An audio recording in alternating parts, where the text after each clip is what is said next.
Ladies and gentlemen, in this video, I'm going to tell you how House Democrats are pressuring House Speaker Nancy Pelosi to put up Democrat legislation up for a vote outlining all the provisions in the $2.2 trillion Democrat counteroffer. Increasingly anxious, House Democrats are amplifying the pressure on House Speaker Nancy Pelosi to put up Democrat legislation up for a vote, even without a bipartisan deal. As you know, House Speaker Nancy Pelosi is standing firm on her $2.2 trillion demand for the next round of stimulus. Therefore, centrist Democrats are doing everything in their power to convince House Speaker Nancy Pelosi to put up legislation up for a vote outlining all the provisions in that $2.2 trillion Democrat counteroffer before going back home on October 2nd to campaign for the last time prior to the November 3rd elections.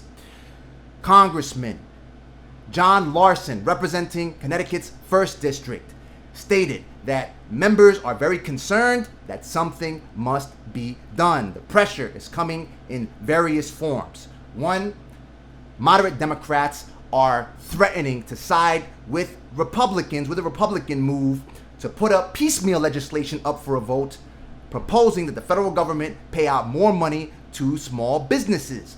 The Problem Solvers Caucus, you remember them, the bipartisan team of 25 Democrat lawmakers and 25 Republican lawmakers, continued pressing this week both leaders on both sides of the aisle, on the Republican side and the Democrat side, to put up their $1.5 trillion framework on which both sides compromised up for a vote. That called for second and potentially third rounds of stimulus checks according to deteriorating or improving economic conditions, enhanced unemployment insurance payments of $450 to $600 a week for 13 weeks, and $50 billion for the Economic Injury Disaster Loan Program, after we called on the chairmen of the Problem Solvers Caucus demanding that they included funding for the Economic Injury Disaster Loan Grant SBA disbursement of $10,000 to all legitimate small business applicants. Also, in a rare move, House Majority Leader, Democrat Congressman Steny Hoyer, representing Maryland's 5th District, he decided to split with House Speaker Nancy Pelosi and called on voting for Democrat legislation even without reaching an agreement with the White House and making a deal making a bipartisan deal. That's it. He's stating that they should not be waiting, that they ought to put the $2.2 trillion Democrat counteroffer into legislation because people are hurting right now. Democrats are considering a couple of options in order to pressure Republicans to act on the next round of stimulus. One, they are calling for voting on a recalibrated $3.4 trillion package reflecting the changes in the economic and health landscape since passing the HEROES Act in May. They're also calling for voting on a package around the $2.2 trillion counteroffer that House Speaker Nancy Pelosi announced on behalf of all the Democrat members in the House.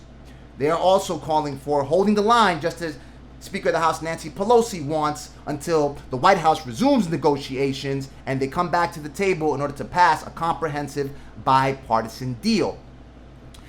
California Congressman representing that state's 31st District, Peter Aguilar, stated that he is totally with voting on Democrat legislation even if Republicans are not siding with it. This way, they can go back to their districts and show their constituents that they're doing everything in their power, even months after passing the HEROES Act, in order to pay out more money to the American people while Republicans continue to ignore it.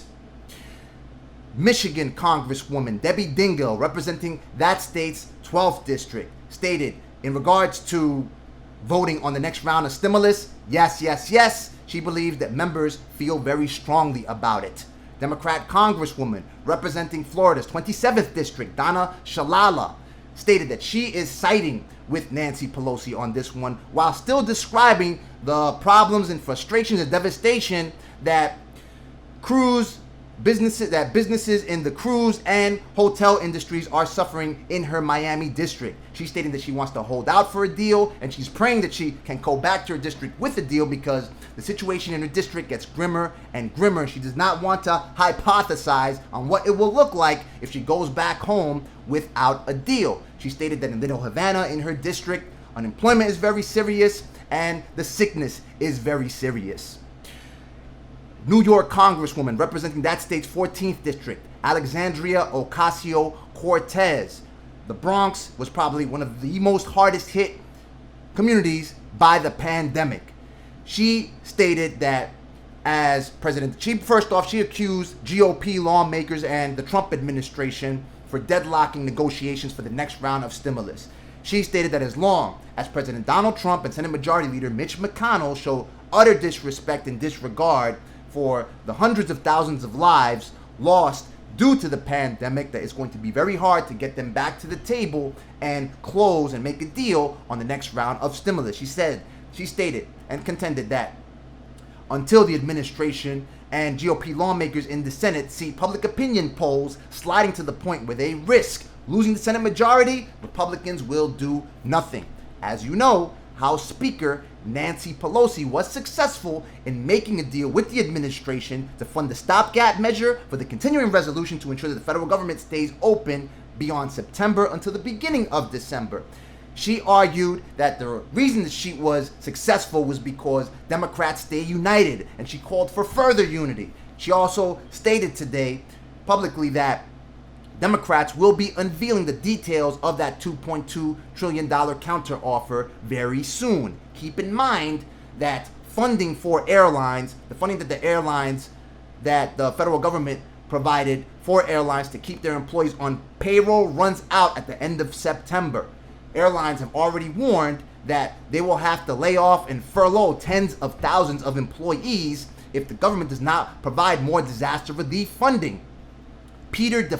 Congressman Peter DeFazio, representing Oregon's 4th District. He is the head of the Transportation Committee in the House of Representatives.